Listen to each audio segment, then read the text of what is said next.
Bangladesh financial intelligence unit BFIU, Chinmoy Krishna Das Brahmachari সহ আন্তর্জাতিক কৃষ্ণ ভাবনাবিদ সংঘ ISKCON সংশ্লিষ্ট 17 জনের ব্যাংক হিসাব 30 দিনের জন্য স্থগিত করার নির্দেশ দিয়েছে।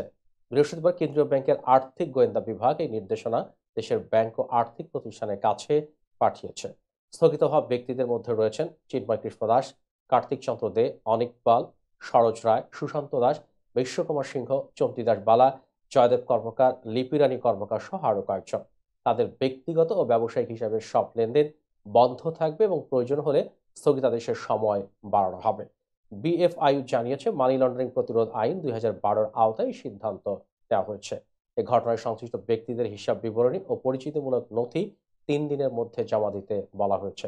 উল্লেখ্য, 25 নভেম্বর রাজধানী বিমানবন্দর থেকে চিন্ময় কৃষ্ণ দাসকে গ্রেপ্তার করা হয়। পরে চট্টগ্রামের আদালতে তোলার পথে তার অনুসারীদের সঙ্গে আইন শৃঙ্খলা রক্ষাকারী বাহিনীর সংঘর্ষে আইনজীবী সাইফুল ইসলাম আলিফ নিহত হন। এই ঘটনার পর ইসকন নিষিদ্ধের দাবিতে বিভিন্ন স্থানে বিক্ষোভ চলছে।